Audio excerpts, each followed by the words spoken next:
두려워하지 말라. 왜? 그리고 어떻게? 이 뒤 배경의 그림의 제목은 사랑으로 살지 않는다면 공포의 노예가 될 것이다. 제목입니다. 많은 분들이 두려움을 호소합니다.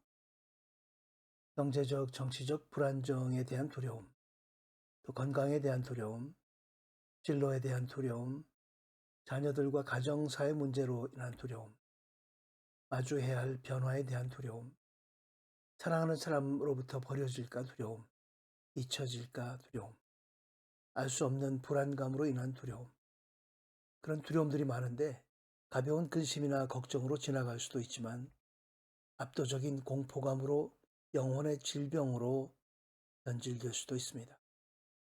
그래서 오늘 두려움에 관해서 함께 나눠보고자 합니다. 두려워하지 말라. 성경에 가장 자주 나오는 명령입니다. 거의 366번 나온다고 하는데요. 두려움은 어디에서 오나? 그리고 왜 두려워 말라고 하는가? 어떻게 두려움을 극복할 수 있나? 이런 세 가지 포인트로 오늘 함께 간략히 보도록 하겠습니다. 두려움은 어디에서 오나? 두려움은 죄의 자연스러운 결과입니다. 창세기 3장에 보면 벌거벗은 것이 두려워 숨었습니다 하고 아담아 내가 어디 있느냐 하는 하나님의 질문에 대한 답을 하면서 두려웠다는 것을 고백합니다. 형벌로 올 수도 있습니다. 여호와께서 정신병과 눈머는 것과 정신착란증으로 너를 치실 것이다. 신명기 28장의 축복과 저주의 두 가지를 얘기하면서 하나님께 순종하지 않은 불순종한 사람들에 대해서는 이런 저주가 내릴 수 있다 하는 그 저주 리스트 중에 하나가 있습니다. 그런 것 중에 하나가 정신병. 왜 정신병이라고 표현하냐 하면 두려움을 일종의 정신장애로 보는 시각이 있습니다. 그렇습니다. 정상적이지 않은 사고인 거죠. 무슨 공포증 이런 것들입니다. 사도 바울의 설교를 들은 벨릭스 총독은 심판이 두려웠습니다. 이런 위의 예들은 내면이 원인이 된 내면으로부터 시작된 두려움이죠. 내적 두려움이라고 얘기할 수 있습니다. 하지만 반면에 타인이나 외부 요인으로 인한 두려움도 있습니다. 외적 두려움이라고 얘기할 수 있죠. 외적 두려움. 현재 또는 미래의 외부 위험을 인식함으로 생긴 내면의 혼란. 결과적으로 내면의 혼란이지만 그 원인 제공은 외부에 있다는 얘기죠.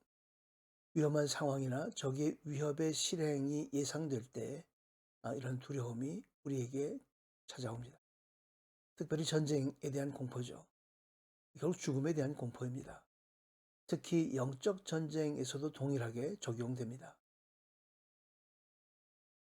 대적의 압도적인 세의 과시에 대해서 이 주눅이 들고 꼼짝하지 못하게 되죠.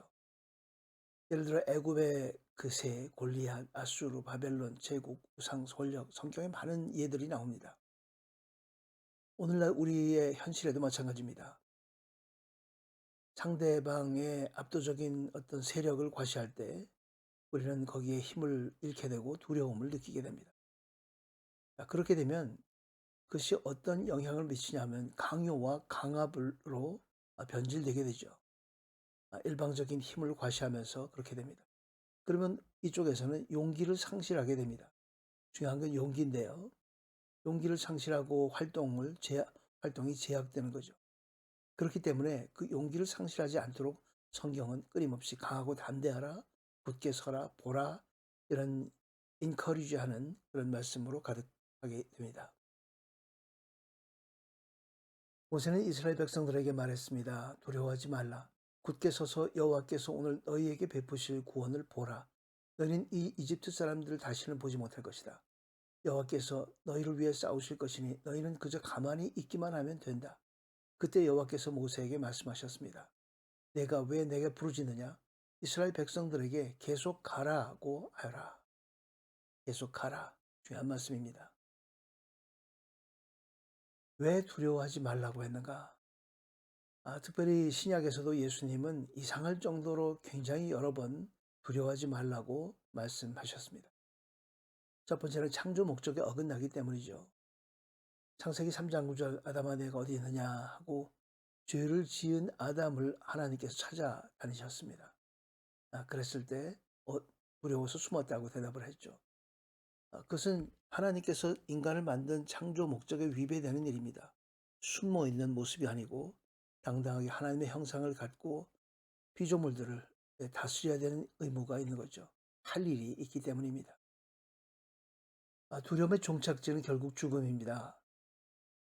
그렇기 때문에 두렵다 하는 것은 이미 죽음을 향하고 있는 것과 마찬가지입니다. 하나님은 생명 주기를 원합니다. 하지만 인간은 두려움으로 인해서 죽음을 향해서 가고 있습니다. 두 번째는 멸망할 것과 허상이기 때문에 두려워하지 말라고 하는 겁니다. 사람들이 두려워하는 것은 모두 허상입니다.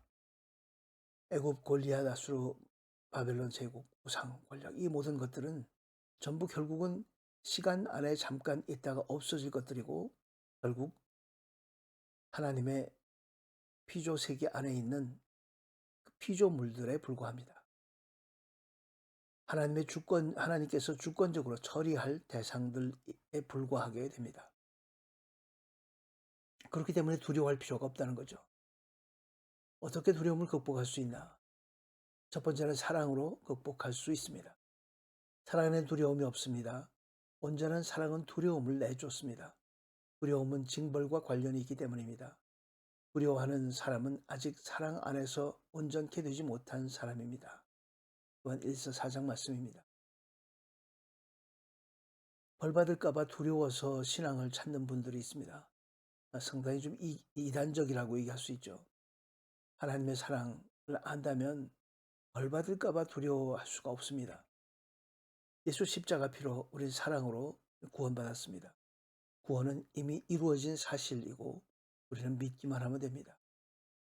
그래서 두려움을 극복하는 첫 번째는 사랑으로고 두 번째는 믿음으로가 되겠습니다. 여러분의 믿음으로 인해 은혜로 구원받았습니다. 이것은 여러분에게서 나온 것이 아니요 하나님의 선물입니다. 에베소 2장은 교리에 대해서 상세히 설명하는데 그 중에 믿음으로 인해 은혜로 구원받았음을 특별히 얘기합니다. 믿음으로 인해 영어 표현으로는 through faith라고 표현되어 있습니다. 구원받을 때 믿음으로 구원받았냐 은혜로 구원받았느냐 하는 질문을 받을 때 참 답하기 어려울 때가 있는데 바로 여기 질문에 대한 답이 있습니다. through faith 그리고 은혜로는 by grace입니다.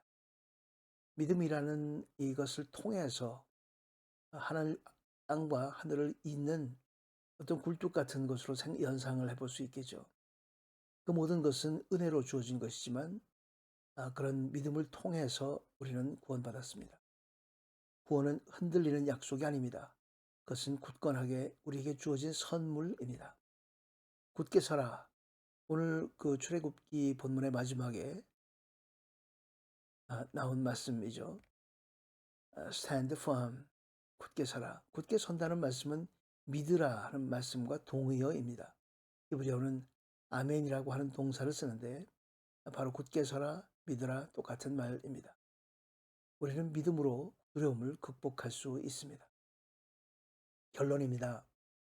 우리에게 끊임없이 두려움을 주려고 하는 더러운 영이 지배하는 세상에서 살지 않고 우리는 그들보다 무능하고 연약해 보여도 결국 가장 위협적인 사망까지 승리하는 거룩한 영이 운행하는 세계에서 사는 것이 바로 우리 구원받은 자녀들, 우리들의 삶입니다. 처칠은 이렇게 얘기합니다. When you are going through hell, keep going 라고 그의 어록에서 얘기합니다. Keep going, 계속 가라 그런 말씀이죠. 상황이 어렵고 두려움을 우리에게 안겨주더라도 우리는 계속 가야 합니다. 믿음으로 가고 하나님의 사랑을 기억하며 전진해야 합니다. 저와 여러분이 모두 그렇게 전진하는 그런 하나님의 자녀가 되기를 주의 이름으로 축원합니다. 함께 기도하겠습니다. 하나님 아버지, 세상에 속한 것들을 두려워하지 말고 사랑과 은혜로 받은 구원 위에 굳게 서게 하여 주옵소서. 세상 두려움의 평화를 잃어버린 영혼들이 구원받도록 우리를 보내 주시옵소서. 영원한 생명을 주신 예수 그리스도의 이름으로 기도드리옵나이다. 아멘.